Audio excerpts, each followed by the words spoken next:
Así es de que voy a invitarlos a abrir sus Biblias en Marcos capítulo 7 y vamos a estar estudiando de los versos 1 al 23 bajo el tema lo que contamina al hombre. Se juntaron a Jesús los fariseos y algunos de los escribas que habían venido de Jerusalén, los cuales, viendo a algunos de los discípulos de Jesús comer pan con manos inmundas, esto es, no lavadas, los condenaban. Porque los fariseos y todos los judíos, aferrándose a la tradición de los ancianos, si muchas veces no se lavan las manos, no comen. Y volviendo de la plaza, si no se lavan, no comen. Y otras muchas cosas hay que tomar para guardar, como los lavamientos de los vasos de beber y de los jarros y de los utensilios de metal y de los lechos. Le preguntaron, pues, los fariseos y los escribas, ¿por qué tus discípulos no andan conforme a la tradición de los ancianos, sino que comen pan con manos inmundas? Respondiendo él les dijo, hipócritas, bien profetizó de vosotros Isaías, como está escrito: este pueblo de labios me honra, mas su corazón está lejos de mí, pues en vano me honran, enseñando como doctrinas mandamientos de hombres.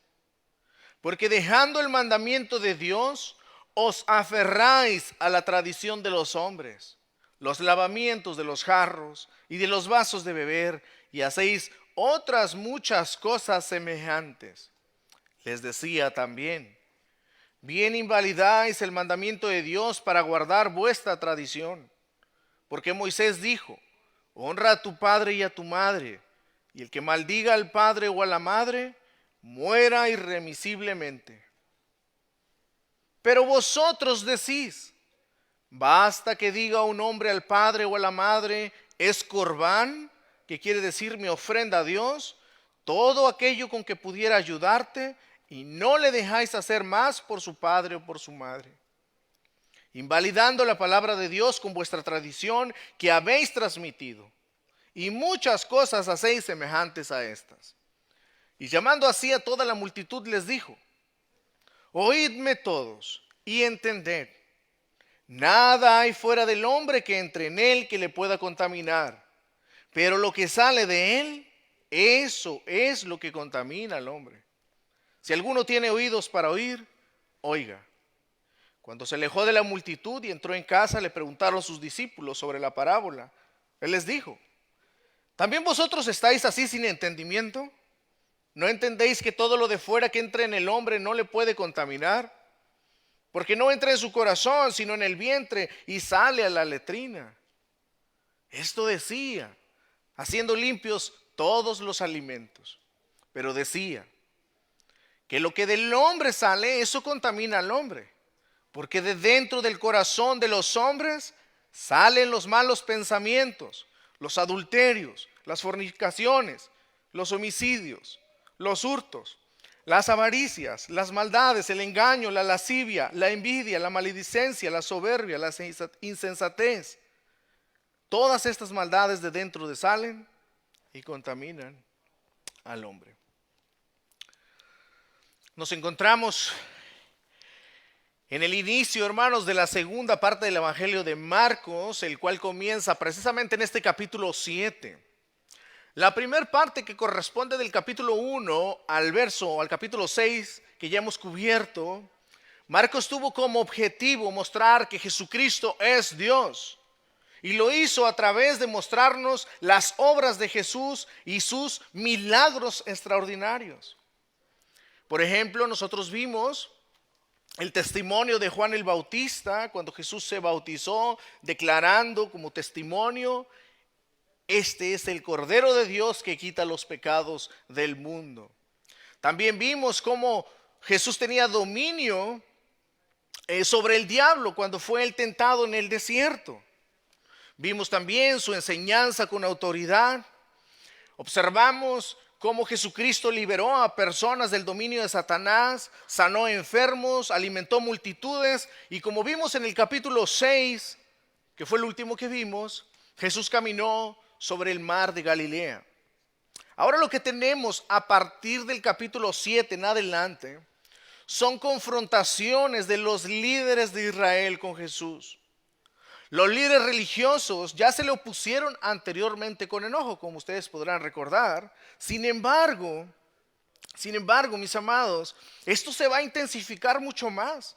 Esto se va a poner más candente, ya que los líderes de Israel están considerando a Jesucristo como una amenaza para el pueblo. Están viéndolo como una amenaza para el sistema religioso al cual ellos estaban acostumbrados. Y sobre todo, porque pues su fama se había regado por todos los rincones, por todas las regiones de Israel. Ustedes recordarán, por ejemplo, que fue acusado de perdonar pecados, fue acusado de sentarse con pecadores, fue acusado anteriormente por los líderes religiosos de no ayunar, fue acusado Jesucristo de no guardar el sábado. Así que en este pasaje, hermanos, tenemos una confrontación más de los líderes de Israel con Jesús. Ya que lo que está a punto de suceder, lo que está sucediendo acá, vaya, es que estos líderes vienen a Jesús para cuestionarlo y acusarlo, puesto que han estado observando que sus discípulos no se están lavando las manos antes de comer, como era parte de la tradición de Israel, parte de la tradición de los ancianos. Y por tanto eso significaba que se estaban contaminando espiritualmente. Así que Jesús les va a dar una gran lección sobre lo que verdaderamente contamina al hombre. Y por extensión, mis amados, será de aprendizaje para nosotros también. Este estudio lo vamos a dividir de la siguiente manera. En primer lugar, vamos a ver y entender los acusadores y la acusación. Eso está del verso 1 al 5. En segundo lugar, veremos la respuesta de Jesús, que se encuentra en los versos 6 al 13. Y en tercer lugar, veremos la explicación de Jesús a sus discípulos sobre lo que verdaderamente contamina al hombre. Y eso está de los versos 14 al 23. Y finalmente terminaremos con algunas aplicaciones. ¿Estamos listos? Veamos entonces en primer lugar los acusadores y la acusación. Los acusadores y la acusación. Y eso está en los versos 1 al 5 que ya he leído. Y para ahorrar tiempo voy a comenzar con esto. Lo primero que nosotros podemos observar es que los acusadores, dice el verso 1, son fariseos y escribas. ¿Quiénes eran estos? Los escribas, hermanos, eran los expertos en la ley. Ellos eran encargados de estudiar la Torá, la palabra de Dios, el Antiguo Testamento, más precisamente los 5 libros que Dios dio a Moisés, la ley. Y estos eran también a su vez los encargados de interpretar la ley. Incluso ellos tenían el atrevimiento de decir que Moisés les había enseñado a los escribas lo que el Antiguo Testamento decía, o sea, las aplicaciones. Mientras que los fariseos eran israelitas que se dieron a sí mismos la tarea de observar que todos los judíos vivieran de acuerdo a la enseñanza de los escribas. Es por eso que en dicho trabajo de observación se dieron cuenta que los discípulos de Jesús no se estaban lavando las manos antes de comer. ¿Cómo se dieron cuenta? Bueno, Marcos no nos lo dice. Fariseos y escribas había en todos los lugares. Sin duda, porque para este punto Jesús no está en Jerusalén. Jesús todavía continúa a los alrededores de Capernaum, en la región de Judea. Y sin duda alguien observó y le mandaron decir a los meros de Jerusalén, y los meros se dejan venir hasta donde se encuentra Jesús. Así es de que la crema innata, pudiésemos decir, de los religiosos de la época, se dejan venir y se acercan a Jesús. Y eso es lo que precisamente dice el verso 1. Se juntaron a Jesús los fariseos y algunos de los escribas que habían venido de Jerusalén, los cuales, viendo a algunos de los discípulos de Jesús comer pan con manos inmundas, esto es, no lavadas, los condenaban. Los condenaban, subraye eso, los condenaban por no lavarse las manos. Ahora, hermanos, hasta aquí podríamos decir nosotros, pero ¿cuál es el problema de que no se lavaran las manos antes de comer? Y más de alguno podrá decir aquí entre nosotros, hasta nosotros en algunas ocasiones no nos lavamos las manos. Hermanos, nosotros sabemos, todos, incluidos los niños, que lavarse las manos por higiene es bueno, por aquello de los microbios, por aquello de las enfermedades, es saludable. Es saludable lavarnos las manos, nos previene de gérmenes, de enfermarnos. Pero mis hermanos, el problema aquí de no lavarse las manos no es por una cuestión meramente de no enfermarse o de prevenir gérmenes o microbios, sino que aquí está la cuestión religiosa.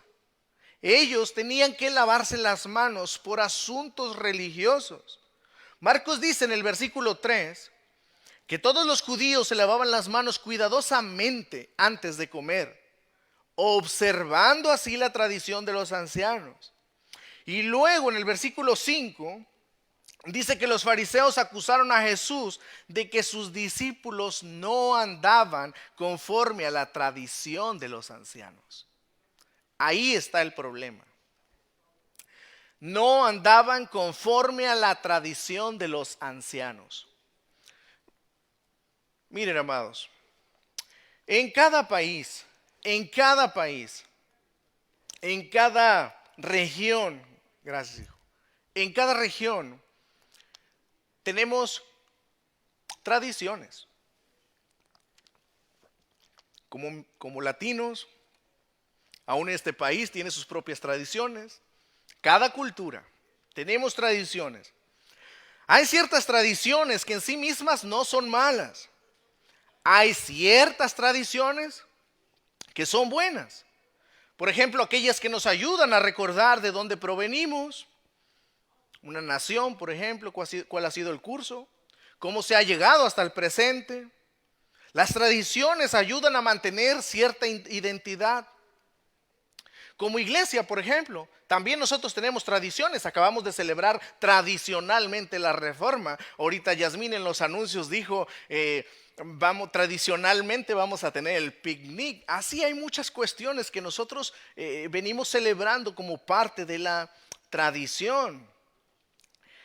Pero hermanos, es muy diferente el asunto que se está tratando aquí, como vamos a ver. Entonces, ¿de cuáles tradiciones es que se está hablando acá? La respuesta es de las normas que los líderes de Israel fueron añadiendo a la ley de Dios al punto que se convirtieron en una tradición. En el Antiguo Testamento, por ejemplo, Dios había ordenado, ciertos rituales de purificación. Por ejemplo, Levítico, tenemos ahí Levítico. Pero todas esos ritos, hermanos, de purificación estaban dados como una ayuda visual para el pueblo de Israel, para que los judíos pudieran percibir la necesidad que tenían de ser limpiados de sus pecados antes de venir a la presencia de Dios. De manera que esos ritos de purificación no eran un fin en sí mismos, sino que tenían la intención de apuntar a Jesús, quien por el sacrificio de su sangre en la cruz del Calvario seríamos perdonados de todos nuestros pecados. Esos ritos que estaban allá, hermanos, en Levítico, en el Antiguo Testamento, en la ley, estaban apuntando, vuelvo y repito, para que el pueblo de Dios se diese cuenta, observara la necesidad que tenían de ser perdonados de sus pecados. Pero eso se llevaría a cabo precisamente hasta el sacrificio de Jesús. Por tanto, Esos ritos en el Antiguo Testamento estaban apuntando al sacrificio ya de nuestro Señor y Salvador Jesucristo. Y hermanos, esto también estaba apuntando desde el Antiguo Testamento, porque hermanos y amigos también que nos acompañan, debemos entender de entrada que el problema del hombre es espiritual y requiere por tanto de un remedio espiritual. Pero ¿qué fue lo que sucedió acá? Que tanto escribas como fariseos fueron añadiendo leyes, fueron añadiendo normas por encima de la palabra de Dios. Estas normas no estaban establecidas en la palabra de Dios. Escribas y fariseos comenzaron a añadir muchísimas normas al punto de que todas estas normas que ellos fueron añadiendo a la palabra de Dios se convirtieron en una carga pesada para el pueblo. Y el resultado fue que con el paso del tiempo las personas fueron olvidándose de la palabra de Dios para poner más atención en la guarda de las tradiciones de los maestros de Israel. Nosotros como cristianos tenemos normas, no es que no las tengamos, tenemos normas, tenemos mandamientos, principios, tenemos un dogma, o sea, una verdad revelada que es la santa palabra, y ahí es donde están establecidas en la palabra de Dios. Y nosotros nos sujetamos a ellas por amor de Cristo, que nos ha salvado por pura gracia. Pero hermanos, lo que está en juego aquí no son normas de Dios, no son mandamientos de Dios, sino de los hombres. Entre esas normas que se volvieron tradición, Marcos nos comparte algunas, y esas están en el verso 4, si me pueden acompañar con su vista. Y volviendo de la plaza, si no se lavan, no comen. Y otras muchas cosas hay que tomaron para guardar, como los lavamientos de los vasos de beber y de los jarros y de los utensilios de metal y de los lechos. Ahí Marcos nos está compartiendo precisamente algunas de esas normas que no estaban estipuladas en la palabra de Dios. Vuelvo e insisto, amados. Estas normas, estas reglas, los fariseos, los escribas, las pusieron por encima de la palabra de Dios. Ahora, ¿cuál era el objetivo de estas normas que se volvieron una tradición? Primer objetivo, lograr una limpieza espiritual más profunda, según ellos. Segundo objetivo, identificar, por tanto, quiénes entre el pueblo eran más espirituales y por tanto más limpios también al guardarse de cumplirlos. Y tercer objetivo y mayor, alcanzar la salvación por medio de esas obras o por medio de guardar esas normas. Por tal errada razón llegaron a extremos, hermanos, donde cada vez que estos iban a la plaza o al mercado, al regresar se purificaban a sí mismos, se purificaban lavándose precisamente las manos. Ellos incluyeron incluso que no tenía que ser ni siquiera con la propia mano, sino con puño cerrado para no contaminarse de una mano a otra. Ellos incluyeron, por ejemplo, lavarse hasta los codos. Así es de que tenían que lavar vasijas, desinfectar vasijas, y no se diga la cama, que es donde se acuestan. Ya que en la mente de los judíos estaba la idea que en el mercado era un lugar inmundo.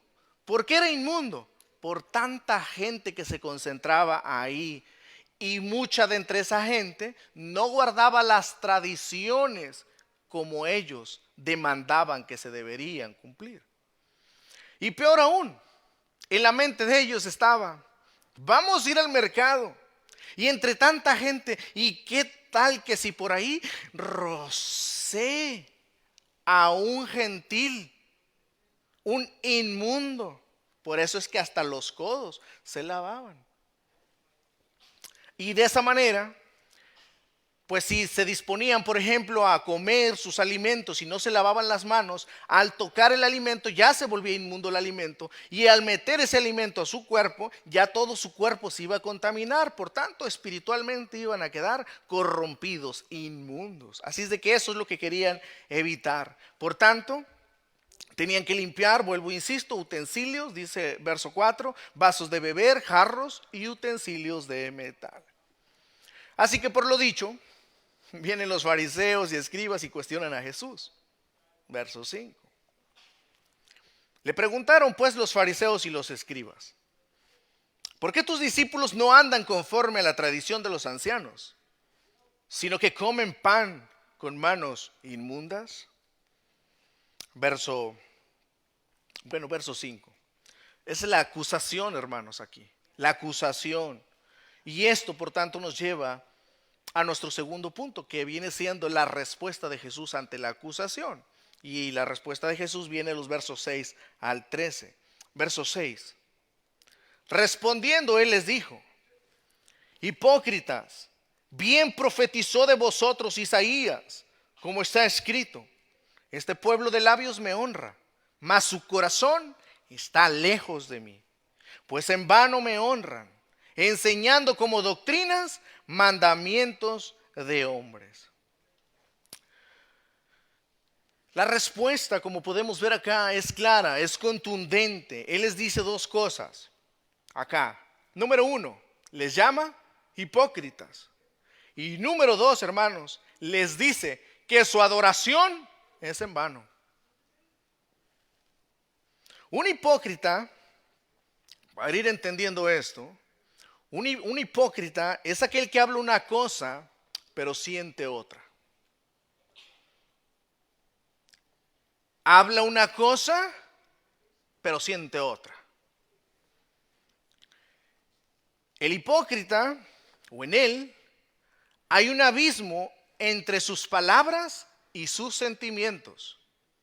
O sea que el hipócrita puede ser muy efusivo, puede ser muy labioso, puede decir te amo, expresiones a Dios o a los hombres de mucho amor, sin embargo sus sentimientos son otros.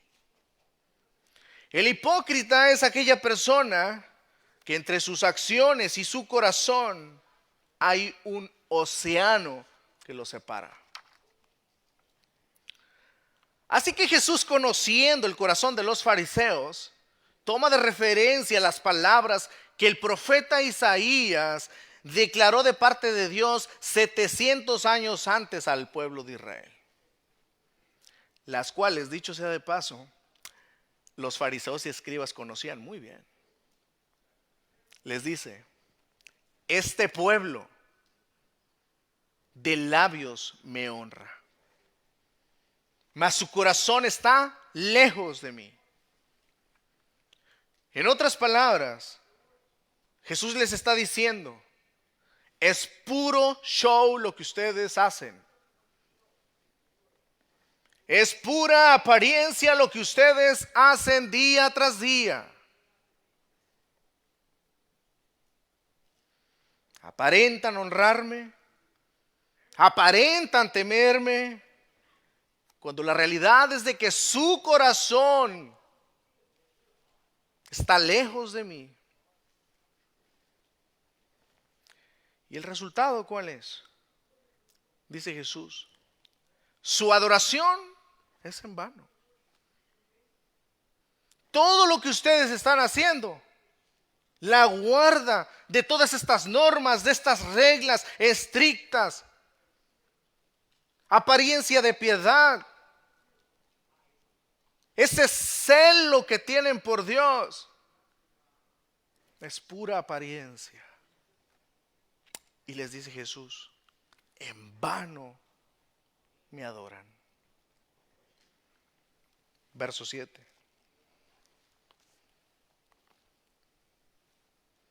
Pues en vano me honran, enseñando como doctrinas mandamientos de hombres.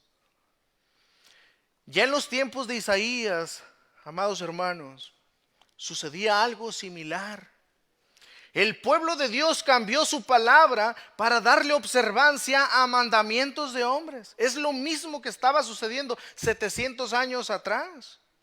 Y mis hermanos, no hay nada más peligroso para el pueblo de Dios que abandonar la bendita palabra de Dios por preceptos y tradiciones de los hombres. No hay nada más triste, no hay nada más peligroso que eso. Abandonar la bendita palabra de Dios y para volverse a las tradiciones de los hombres. Cuando cambiamos la palabra de Dios por tradiciones de hombres, el pueblo se desvía de la verdadera adoración.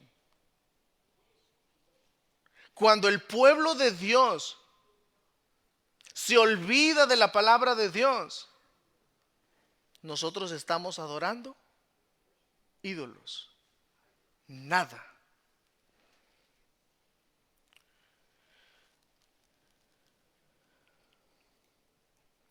A simple vista, los escribas y fariseos se proclamaban los defensores de la verdad, los defensores de Dios. Mas hermanos, su celo no era preservar y proclamar la palabra de Dios, sino más bien mantener la tradición de los ancianos. Eso era lo que más les importaba a ellos. Y Jesús les demuestra con solo 2 ejemplos cómo es que habían invalidando la palabra de Dios. Y eso está en los versos 8 al 13.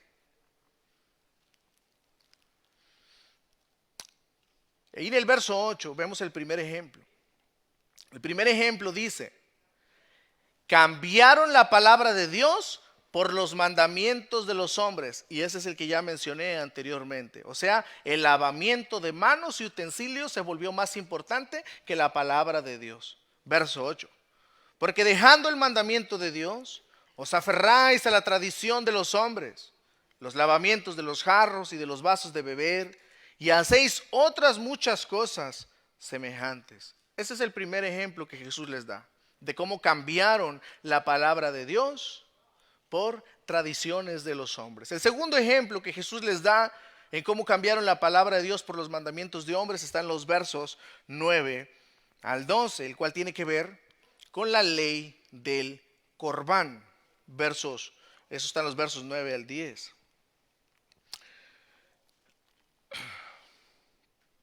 Es la ley del Corbán. Hermanos, ¿qué significa esto? Vean el verso 9 al 10. Les decía también: bien invalidáis el mandamiento de Dios para guardar vuestra tradición.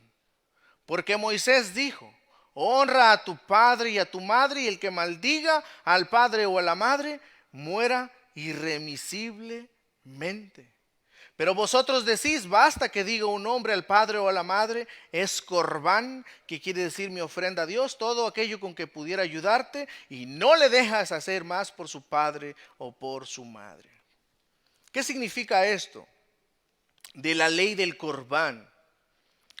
Bueno, lo que sucedió, hermanos, es de que los maestros de la ley implementaron una ley, una norma a la cual le llamaron ellos corbán. Le asignaron esa palabra, corbán, la cual consistía en hacer una promesa a Dios, en dedicarle algo. Era, por decir así, una especie de ofrenda a Dios.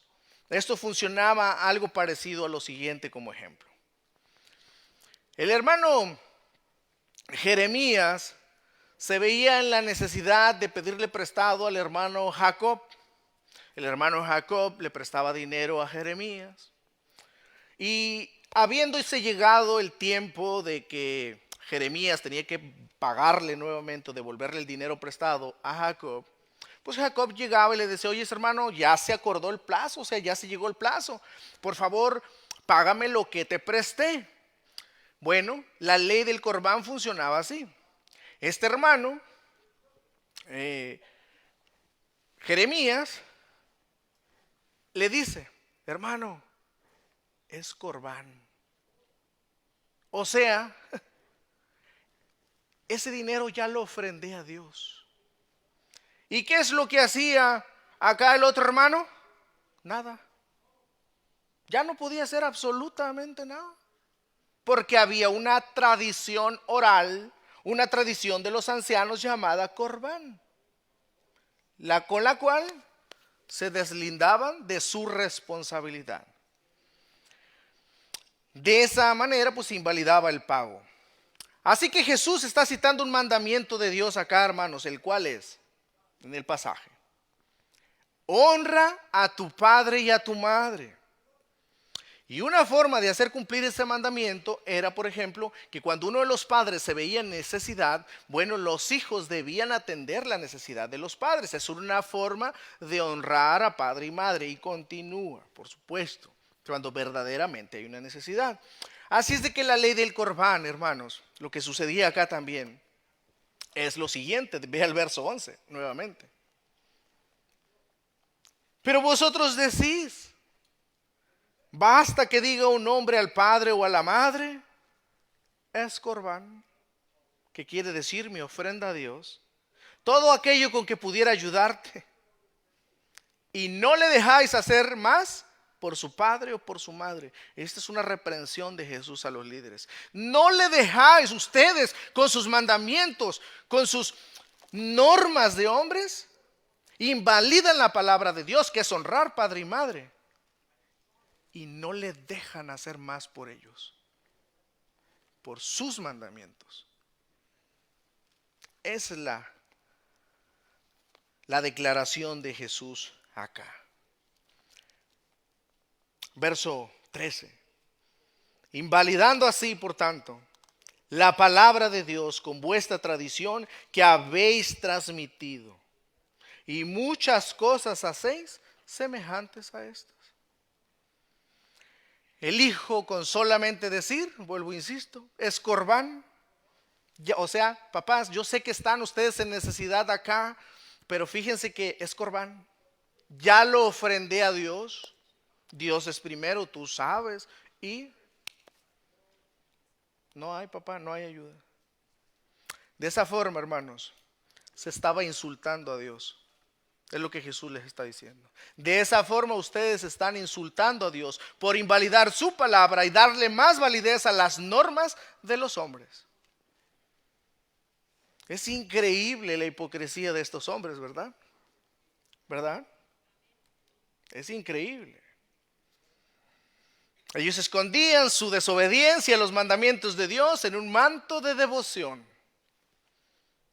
Y mis amados, esa es la ironía prácticamente del legalismo, que añadiéndole reglas a la palabra de Dios se termina restándole mandamientos a la palabra de Dios. El legalismo lleva al hombre a descuidar lo que realmente es importante para Dios y se está más preocupados por los mandamientos de los hombres. Ahora, ¿cómo se ve el legalismo en nuestros días como un ejemplo o como ejemplos? Porque aquí hay una aplicación para nosotros. Debemos cuidarnos del legalismo y de los mandamientos de los hombres. No estamos exentos. Miren, por ejemplo, la palabra de Dios en 1 de Timoteo capítulo 2 verso 9 dice que las mujeres se vistan con pudor y modestia. O sea, su cuerpo debe verlo solamente su esposo, o en el caso de las solteras, deben guardarse para quien va a ser su esposo. Entendible. Debe usar ropa que no sea provocativa. Eso es lo que dice la palabra de Dios. Pudor y modestia. Vestirse con pudor y modestia es un mandamiento de Dios para quienes son mujeres que profesan fe en el Señor Jesucristo. Sin embargo, hermanos, el legalismo y mandamientos de hombres es cuando decimos algo como: la falda tiene que medir 16 inches, 16 pulgadas debajo de la rodilla. Así se mira el legalismo. Porque Dios no nos dice exactamente cuántas pulgadas, ¿estamos? Dios dice a la mujer: deben vestirse modestiamente, con pudor y modestia. ¿Cómo se ve el legalismo? Insisto. Cuando alguien llega y dice: no, la falda tiene que medir 16 pulgadas. Y hay unos que le dicen así, llegan a las mujeres: a ver, hermana, y usted sabe, ahí andan con No, está muy cortita. Se le ve el tobillo. Otros. Mujeres solamente deben vestir vestidos. El pantalón es de hombres. Hermanos, no podemos negar que la mujer se ve muchísimo más femenina con vestido. Sin embargo, debemos tener cuidado de no poner reglas o normas cuando Dios no las da. El llamado a las mujeres cristianas es obedecer a la luz de las Escrituras. O sea, deben observarse y preguntarse si su forma de vestir glorifica a Dios. Si acaso, por ejemplo, no estarán por ahí siendo de tropiezo algunos hermanos, siendo de tropiezo o siendo de mal testimonio al mundo. Recuerden, hermanas, como bien dice el pastor Sugel Michelén, dice, las mujeres comen por el oído, pero los hombres comen por los ojos. Eso es algo que debe estar en la mente de las mujeres. Tristemente, hay muchos o muchas que pueden decir no. Y al día siguiente, al contrario, en la rebeldía, no, llegan hasta con un vestido más corto. Aquí la cuestión es que, hermanos, esto es un asunto del corazón. El vestirse con modestia, con pudor, es un asunto del corazón. Por eso es que no se debe imponer a las personas a hacer algo que no están dispuestas a hacer por sí mismos en obediencia a Dios. En su obediencia a los mandamientos de Dios está su verdadera adoración. De nada vale, por supuesto, delante de Dios una mujer bien vestida, pero que solamente vive de apariencia, porque aquí tenemos, y ese es el punto también acá en las aplicaciones para nosotros. Delante de Dios no vale nada cuando hombres se visten bien, se ganan el favor de los hombres o son reconocidos por el mundo si no temen a Dios. ¿De qué vale eso? De nada. ¿De qué vale el reconocimiento del mundo? ¿De qué vale vestirse bien si no se teme a Dios? Otro ejemplo, Dios dice que debemos trabajar y el séptimo día descansar y dedicarlo para adorar a Dios en comunidad y ser edificados por su palabra. ¿Estamos? Dios dice eso en su palabra. Pero los mandamientos de hombres dicen que no importa acudir a una iglesia. No importa si vamos o no vamos, no es necesario comprometerse y mucho menos ser un miembro de una iglesia. Esos son los mandamientos de los hombres. En el mismo ejemplo, el legalismo puede estar presente también desde el momento que alguien, hermanos, por tener el correcto entendimiento y acudir al día del Señor, también, hermanos, puede ocurrir el legalismo, que es enorgullecerse por el hecho de estar en la iglesia. Enorgullecerse y creerse superior sobre aquellos que no tienen el entendimiento que usted o yo tenemos. Puede uno creerse superior de ellos. O peor aún, usted puede engañarse a sí mismo pensando que por el hecho de estar acá, usted está agradando a Dios. Miren, no me malinterpreten. A lo que me refiero es que usted o yo podemos estar acá, pero nuestro corazón no estarlo.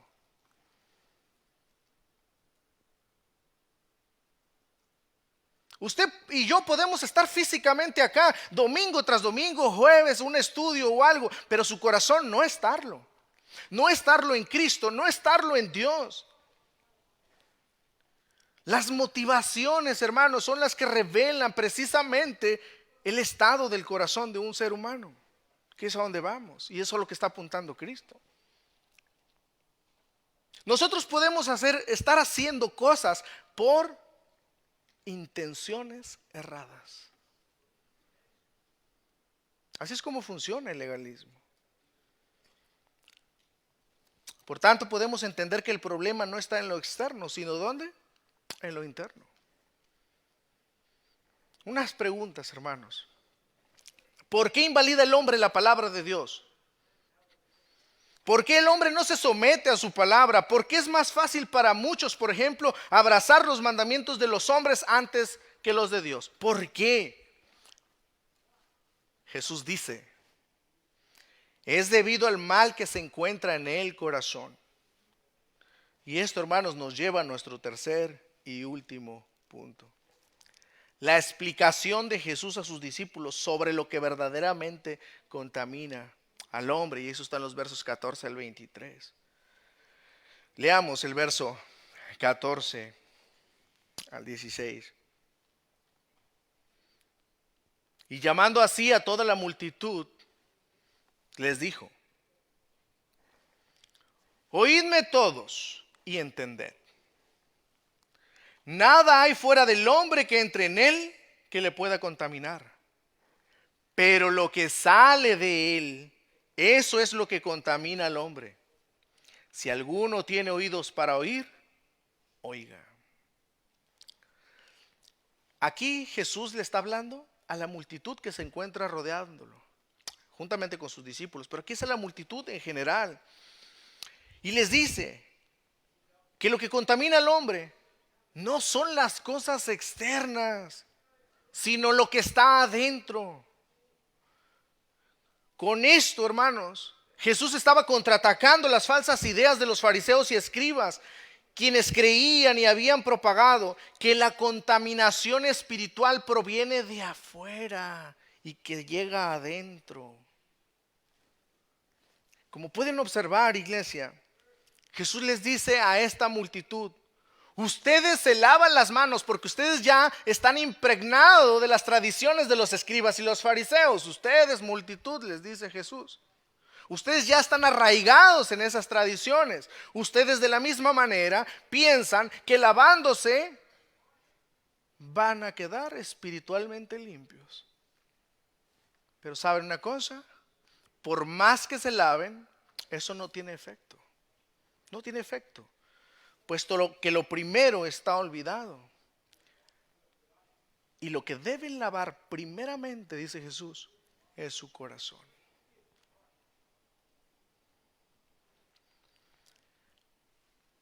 Ante lo que Jesús está diciendo acá, mis amados, la pregunta es, ¿y cómo vamos a lavarnos el corazón?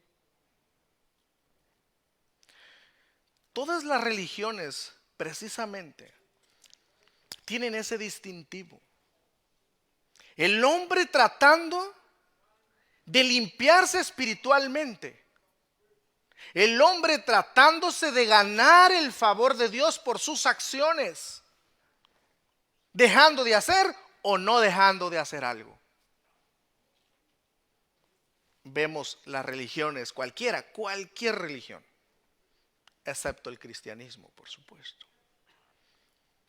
Las religiones de la India, por ejemplo, tienen un río, ustedes saben, no recuerdo el nombre, pues tienen un río que es sagrado para ellos, y como es sagrado piensan que es un dios. Las personas cuando fallecen las echan en balsas y hasta ardiendo, pero los echan al río, porque de esa manera se van a purificar y de esa manera podrán entrar a la presencia de Dios o al menos reencarnar. Bueno, en ese mismo río donde echan a los muertos, las personas van y se echan un chapuzón para, según ellos, limpiarse.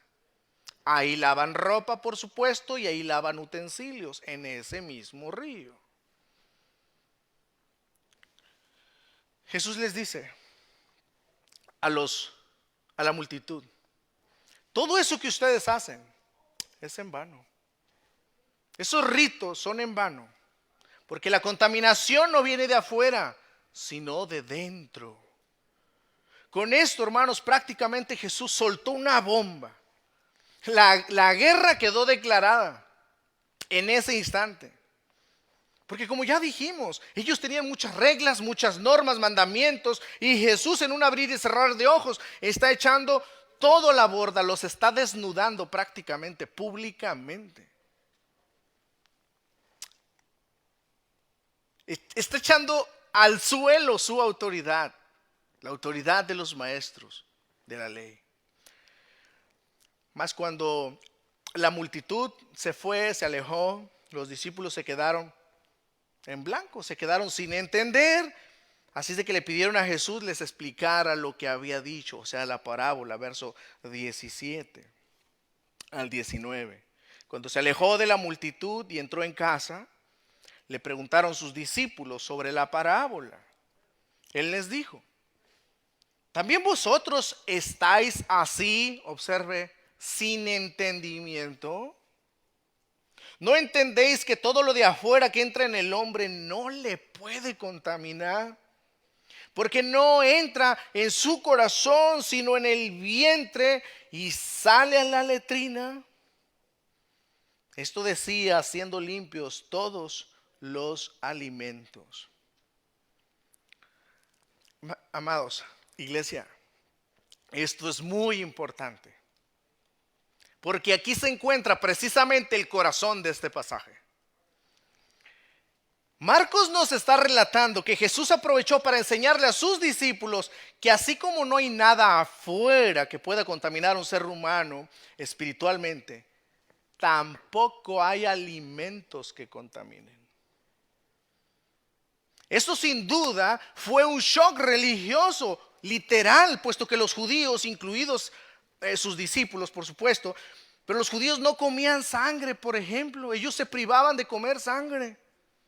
No comían carne de puerco, no comían varios alimentos ya que estaban considerados como inmundos. Así que la enseñanza de Jesús aquí iba en contra, hermanos, en contra totalmente de la ley ceremonial que Dios había dado allá en la ley, o sea, más específicamente en Levítico. Con esto que Jesús está diciendo, Jesús está yendo en contra de la ley ceremonial que estaba establecida en la ley. Así que Jesús les está explicando: no hay alimentos que contaminen espiritualmente al ser humano. El problema en los seres humanos no está en qué comen o dejan de comer. En otras palabras, con esto dicho, Jesús está haciendo puros, limpios, todos los alimentos. Y Marcos, quien está escribiendo acá para nosotros, bueno, en primer lugar, una audiencia, creemos, romana. Para este punto, Marcos ya es cristiano, hermanos. Marcos ya es cristiano y escribe claramente que Jesús está enseñando que toda la ley ceremonial tenía un propósito, el cual era diferenciar entre lo impuro y lo puro. Esa era la intención. Por eso Dios la dio en el Antiguo Testamento, para diferenciar qué era lo puro y qué era lo impuro. En otras palabras, hay personas que son puras y hay personas que son impuras. Permítanme explicar. Todos venimos a este mundo, todos, siendo impuros por naturaleza. No hay unos que vienen medios puros o no puros, no. Todos venimos a este mundo siendo pecadores. Todos. Y toda persona sin arrepentimiento continúa siendo impura delante de Dios. Un corazón no regenerado está en contra de Dios. Hermanos, es el corazón lo que nos contamina y por tanto destituidos de la presencia de Dios. Pero también, ahora, también están los puros. O sea, ¿quiénes son los puros acá? Aquellos que se han arrepentido de sus pecados y han puesto su fe y confianza en Jesucristo. Es por eso que dije, hay puros, hay personas puras y hay impuras. Y ya desde el Antiguo Testamento, en el Levítico, eso fue dicho precisamente para apuntar. Hay cosas impuras y hay cosas puras. Estos son los que han sido limpiados, hermanos, estos puros. Son los que han sido limpiados, no con jabón, sino con la preciosa sangre del Señor Jesucristo. Esos son los puros delante de Dios. Los que se han arrepentido de sus pecados, los que han puesto su fe y confianza en Jesucristo, esos, los que verdaderamente han sido salvados de sus pecados, que de verdad se han vuelto con su corazón a Cristo, esos son los puros. Si tú estás acá, amado, y tú eres un creyente del Señor Jesucristo, tú eres de la parte de los puros. Y aquí podrás decir, no, pues yo veo mis impurezas. No, estamos hablando de que tú eres hecho puro, justificado, como dice la Escritura, justificado por Dios. Dios te ha perdonado en Cristo. Amigos que nos acompañan y que están sin Cristo, debes entender lo siguiente. Si alguien nos escucha y está sin Cristo, solamente la sangre de Jesucristo puede limpiarnos de todo pecado. No hay nada que puedas hacer en este mundo que pueda limpiarte. En este mundo terrenal, no. Para un problema espiritual se necesita un remedio espiritual. Y Jesucristo es el único que puede limpiarte de todos tus pecados. Es solamente Jesús. Solo Jesús. En los versos 20 al 23, Jesús termina precisamente diciendo que lo que contamina al hombre es lo que sale del corazón y nos da ejemplos. Verso 20 al 23. Pero decía que lo que del hombre sale, eso contamina al hombre.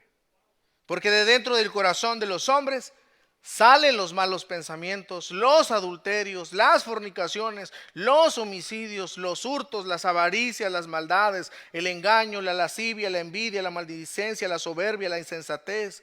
Todas estas maldades de dentro salen y contaminan al hombre. Es claro, amados, porque una persona comete adulterios, porque una persona comete asesinatos, porque una persona vive en prácticas de fornicación, ¿por qué personas viven practicando el robo, el engaño, la lascivia, la codicia, la envidia, practicando la maledicencia, deseándole el mal a otros? ¿Por qué muchos viven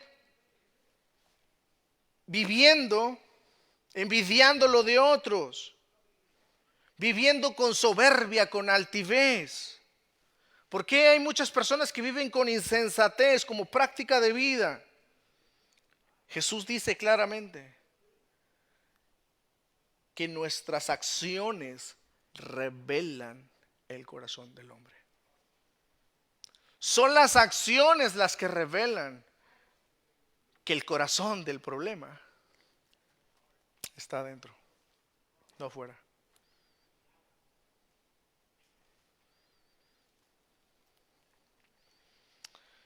Hermanos, ¿qué podemos aprender de este pasaje? ¿Qué podemos aprender de este pasaje? Número 1, la autoridad de Jesús al interpretar la ley. La autoridad de Jesús al interpretar la ley. Los escribas, mayormente los escribas, como ya dije, ellos decían y se tenían la facultad de reinterpretar la ley.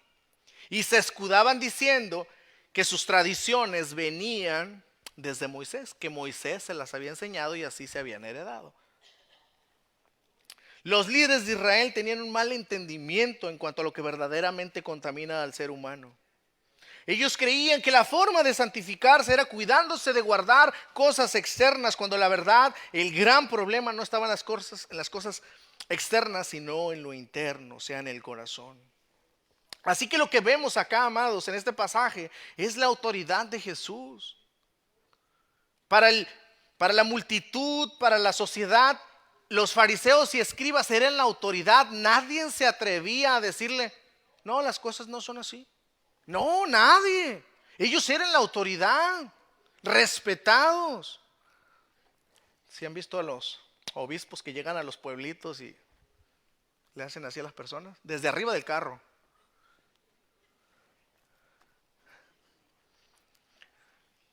Era algo así, hermanos.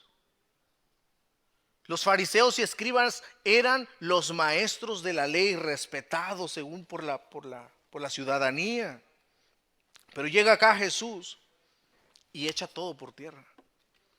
Porque Él es la autoridad. En otras palabras, Él es el único que sabe interpretar verdaderamente la ley. ¿Por qué? Porque Él mismo la dio. Y si Él mismo la dio, Él sabe con qué intención la dio. Y por eso con esa autoridad viene y les dice de frente lo que acabamos de estudiar. La segunda cosa que podemos aprender, y esto es una aplicación muy directa, hermanos, para nosotros como iglesia. Cuidado con el legalismo. Cuidado con el legalismo religioso.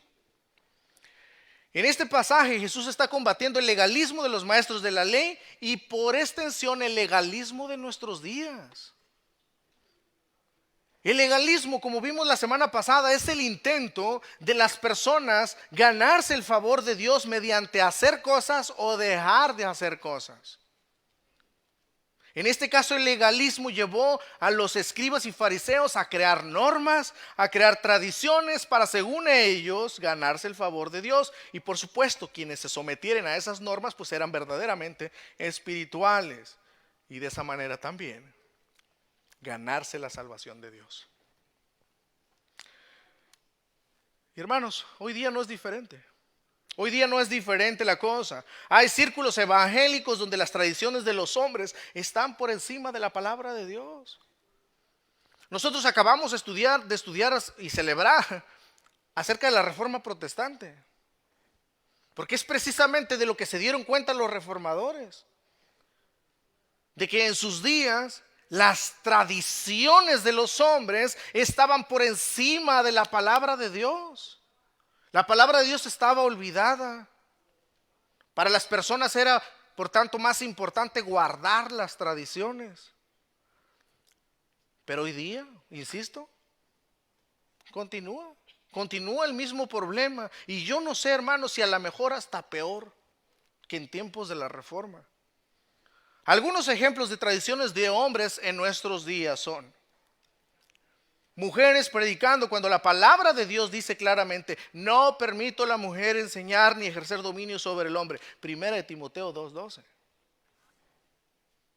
Los famosos llamados al altar. Decisionismo, que va en contra de la regeneración, de la doctrina de la regeneración.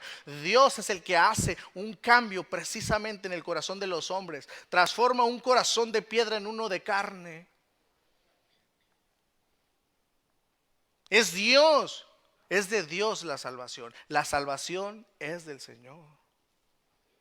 Pero hoy día se les da la facultad y creer que las personas son las que se pueden salvar, creándoles una falsa expectativa. Cultos a Dios en base a egocentrismo humano, donde el centro de la adoración en cultos dominicales es el hombre. Bien puede ser el pastor o bien puede ser la misma audiencia, puede ser el equipo de adoración.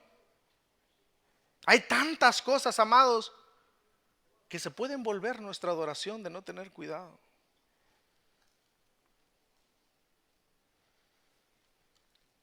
Los autollamados del poder visible de Dios mediante expresiones espirituales, precisamente como hablar en lenguas, danza, algarabía y todas estas cosas. No, incluso ustedes saben, hermanos, nosotros no tenemos de qué jactarnos porque a lo mejor de ahí salieron, de ahí salimos. Pero gloria a Dios precisamente. Porque entendimos, amados, que el culto no se trata de nosotros. La reunión de adoración no se trata acerca de nosotros, se trata de Dios. No venimos a adorarnos a nosotros mismos. No venimos a sentirnos mejor, aunque Dios en su gracia, por supuesto, nos hace sentir mejor. No se trata de a ver si siento la presencia de Dios, aunque Dios en su gracia nos permite sentir en muchas ocasiones su presencia. Pero no depende de si siento o no siento. Yo vengo a adorar a Dios. Venimos a eso precisamente. Pero ¿qué es lo que pasa hoy día? Tradiciones de los hombres. No, hermano, hermana, sienta el poder de Dios. Tradiciones. Introducción, por ejemplo, al shofar dentro de los servicios. Guardarse o privar a las personas de ciertos alimentos y días festivos como tradiciones culturales. En tercer lugar, por tanto, y esto va añadido a esta de cuidado con el legalismo religioso. En tercer lugar, tengamos entonces cuidado de no imponer reglas o normas que Dios no demanda de los hombres. Repito, tengamos cuidado de no imponer reglas o normas que Dios no demanda de los hombres. Al principio mencioné que cada país, estados, incluso regiones, tienen sus propias tradiciones y cultura. Hermanos, entre algunas de ellas no hay nada malo en observarlas, siempre y cuando, por supuesto, no atenten contra la palabra de Dios. Recientemente, hablando de tradiciones, les comentaba a algunos hermanos, hablando de tradiciones, vuelvo insisto, en Texas, en algunas iglesias, no en todas, pero hay muchas iglesias donde es muy normal, tradicionalmente, usted ve llegar al pastor y el pastor llega acá y llega con un sombrerón, bien embotado, sus botas, e incluso algunos hasta con pistola por un lado. Nosotros no estamos acostumbrados a eso. Si llegara aquí uno de ellos, nos sorprenderíamos. Y ¿cómo actuaría precisamente? Inclusive aprovecho para hacerle esa pregunta. ¿Cómo actuaría usted? Ok. ¿Cómo actúa el legalismo tomando el ejemplo de estos pastores de Texas? Imagínense que ellos dijesen: todas las iglesias cristianas del mundo deben vestirse con sombrero y botas, porque es así como un hombre se ve varonil. Los que no se visten así no se ven varoniles. ¿Qué pasaría si alguien tuviera ese atrevimiento? ¿Qué sería? Ahí es legalismo, hermanos, porque una tradición de ellos, una tradición local, la quieren aplicar como una norma, o la quisieran aplicar como una norma para todos los pastores, o incluso si también la feligresía, o sea, la iglesia, los hermanos, así se visten de la misma manera que se les tratara de imponer. Eso ya también sería legalismo. Porque, hermanos, es legalismo porque Dios no demanda que nos vistamos de botas y sombrero, ni traje, ni zapatos tampoco de charol. Dios no nos dice. El mismo ejemplo del cual tomé sobre las mujeres es el mismo ejemplo que aplica para nosotros los hombres. El vestir con modestia, con prudencia, pudor, no solamente es aplicativo para las mujeres, es aplicativo también para nosotros los hombres. Pero tengamos cuidado en no poner normas también en esto. Lo mismo aplica para comidas, bebidas o días de fiesta. Hermanos, si se trata de tradición para evitar el legalismo religioso, debemos entender lo siguiente. Sea aquí en la iglesia o sea donde sea.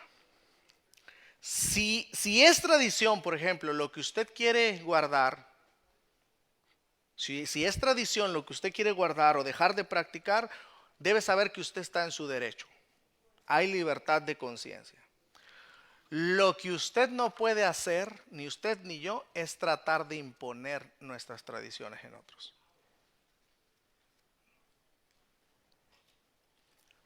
Si, por ejemplo, alguien aquí en la iglesia puede decir: no, pastor, es que, mire, es que yo lo veo tan claro en Levítico y dice que no debo comer nada con sangre. Y por eso yo no como sangre. Ok. ¿Hay algo de malo en eso? No. Nada de malo, usted no coma sangre. Pero no venga acá queriendo imponer una regla o norma. Porque es precisamente de lo que está hablando Jesús. Hay libertad de conciencia en ese sentido. Pero tengamos cuidado de no imponer reglas o normas que Dios no da. porque eso ya no es aplicativo para nosotros. Romanos 14:17, en el contexto precisamente de la libertad de conciencia, Pablo escribe: porque el reino de Dios no se trata ni de comida ni de bebida, sino justicia y paz y gozo en el Espíritu Santo. Porque el apóstol Pablo, una de las arduas tareas que tuvo durante su ministerio es precisamente advertir en contra del legalismo religioso. Aquellas personas que practicaban guardar la ley, abstenerse de alimentos, de bebidas, días de fiestas o celebrarlas, iban hacia los lugares donde sabían que se habían convertido personas al cristianismo, llegaban y les decían: hey, ¿ustedes son cristianos? Sí. Pues eso no es suficiente. Ustedes también tienen que guardar los días de fiesta, deben de circuncidarse, no deben de comer ciertos alimentos, y les daban la lista. Pablo precisamente por eso escribió la carta a los Gálatas, que es lo que estamos estudiando los jueves, y los animamos, por cierto, a que vengan. Pablo precisamente tuvo que tratar este caso con el apóstol Pedro. Pedro, tú y yo sabemos que hemos sido salvados no por guardar la ley, sino por Cristo. Cristo, quien murió en la cruz, ha derramado su sangre para salvarnos, para redimirnos, para perdonar todos nuestros pecados. Esas leyes ceremoniales apuntaban precisamente a Cristo, de la necesidad que nosotros tenemos de un Salvador. Porque precisamente nosotros no somos puros, no podemos hacer nosotros algo por nosotros mismos con lo cual podamos limpiarnos de nuestra maldad. Solamente la sangre de Jesús puede hacer eso. Así es de que, amados, debemos tener en cuenta esto. Cuando nosotros tengamos una norma, una práctica, debemos hacernos la siguiente pregunta: ¿esto es palabra de Dios o es tradición? Si es tradición y alguien la quiere guardar, hay libertad de conciencia. Lo que sí no puede hacer es tratar de poner una norma o una regla sobre las personas. Nosotros estamos llamados, insisto, a someternos a la palabra de Dios, no a las normas de los hombres. Amén. Eso es lo que precisamente Jesús está tratando en este pasaje. Termino yo con esto, hermanos. En cuarto lugar, el corazón del problema entonces no es lo externo, sino lo interno. ¿Y cuál es la solución? La sangre de Cristo. La sangre de Cristo que fue derramada en la cruz una vez y para siempre. Si me acompañan, hermanos, podamos leer en Hebreos. El autor de Hebreos precisamente habla de esa limpieza, de esa purificación que la sangre de Jesús nos da y nos ha dado. Hebreos capítulo 9, verso 11 al 15, dice lo siguiente. Hebreos 9 del 11 al 15. Pero estando ya presente Cristo, también, perdón hermanos, aquí también el autor de Hebreos está tratando precisamente ese problema, acerca del tabernáculo, la guarda de alimentos y todas estas ceremonias. Y el autor de Hebreos precisamente está hablando de que todo eso apuntaba a Cristo. Y observe el verso 11. Pero estando ya presente Cristo, sumo sacerdote de los bienes venideros, por el más amplio y más perfecto tabernáculo, no hecho de manos, es decir, no de esta creación, y no por sangre de machos cabríos ni de becerros, sino por ¿qué? Por su propia sangre. Entró una vez para siempre en el lugar santísimo, habiendo obtenido eterna redención. Porque si la sangre de los toros y de los machos cabríos y las cenizas de la becerra rociada a los inmundos santifican para la purificación de la carne, observe verso 14, cuánto más la sangre de Cristo, el cual mediante el Espíritu eterno se ofreció a sí mismo sin mancha a Dios, limpiará vuestras conciencias de obras muertas para que sirváis al Dios vivo. Qué gloriosa verdad, amados. Dios nos salvó por el puro afecto de su voluntad.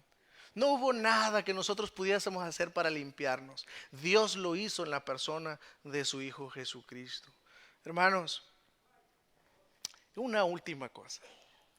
Jesús, por tanto, intercede por ti. Los fariseos y los escribas vinieron acusando a los discípulos, también portando a Jesús. Se dirigieron a él, pero están acusando a los discípulos de Jesús. Las acusaciones en un cristiano constantemente van y vienen.